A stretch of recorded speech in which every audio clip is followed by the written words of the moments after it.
Reports are out. Kevin Love will opt out of his contract with the Minnesota Timberwolves at the end of the 2015 season, which puts the pressure on the Minnesota Timberwolves. You either end up with a situation like Toronto did with Vince Carter, where you let him leave and get very little in return, or you do it early, send this guy packing and get pieces back like the Nuggets did with Melo. So, knowing this situation, Roy Rana, where do you see Kevin Love going? Where's the best fit for this young, talented power forward, great rebounder, all right low post player, great stretch for?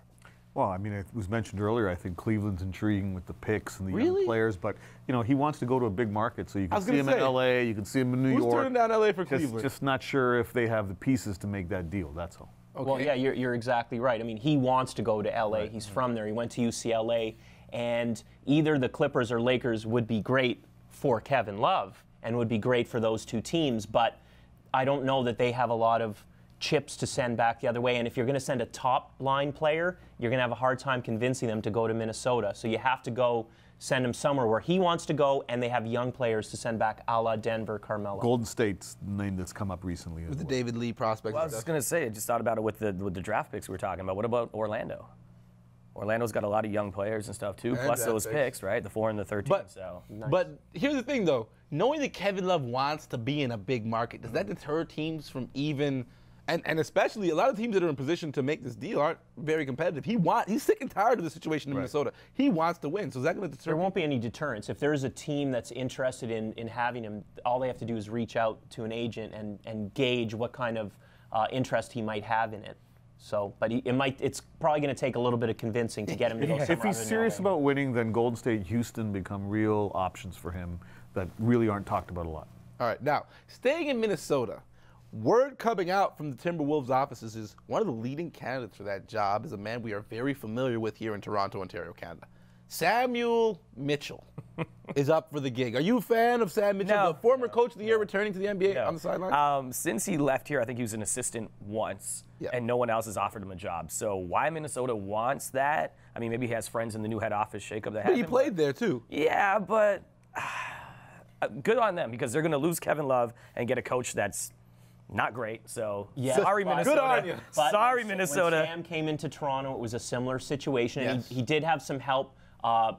Brian Colangelo brought in some players, but he has shown he can be a good coach. And Minnesota, that would kind of be a nice homecoming for him. He holds a lot of records there, or he's second place to Garnett for a lot of team records. Yes, coach to coach. Come on. Yeah, no, I think Sam would be a good candidate in Minnesota. I mean, I think he's got a proven track record there. I think he could. Do a good job with young players and developing them. I mean, he's either want to take them to an NBA title, maybe not. I mean, he might not last that long, but certainly in this phase of the organization's development, he'd be a good choice. All right, now, while I got you here, I'll ask you another question. Steve Kerr dissed New York. So what do the New Yorkers do now? What does Phil Jackson do? You go reach out to Derek Fisher? I think Phil's got to sit down on the bench himself. That's what I think he should do. You think he can if he's serious about turning it around, he's got to come down and bring his throne with him and sit down and make it happen. That throne, I love that double-stacked chair. Shouts out to Phil Jackson. The New York Knicks have put themselves in quite a peculiar position. Are you a fan of Phil returning to the bench? I think that'd be awesome. I think it'd be great. I mean, with that team, though, he may lose some of his legacy because that's the team's That's definite. Listen, all right, it's time for us to break it down. I got to send some love to our sponsor, Foot Locker. They opened the very first House of Hoops in the 905 Mississauga Square One. We were out there. Our main man, Tristan Thompson, was in attendance, and he had some great words to tell the kids about just how he made it to the next level, which is the NBA and the NCAA. He was great. He just gave a lot about his story, and he gave some great advice that these kids can use as they move forward in their own careers.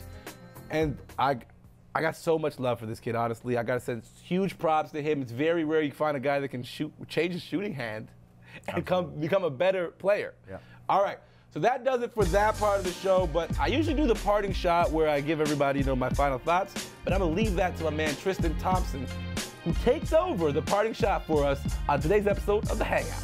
This is it, The Hangout. One of the best discussion shows, who's hot, who's not. The Hangout. Check it out, NBA TV Canada.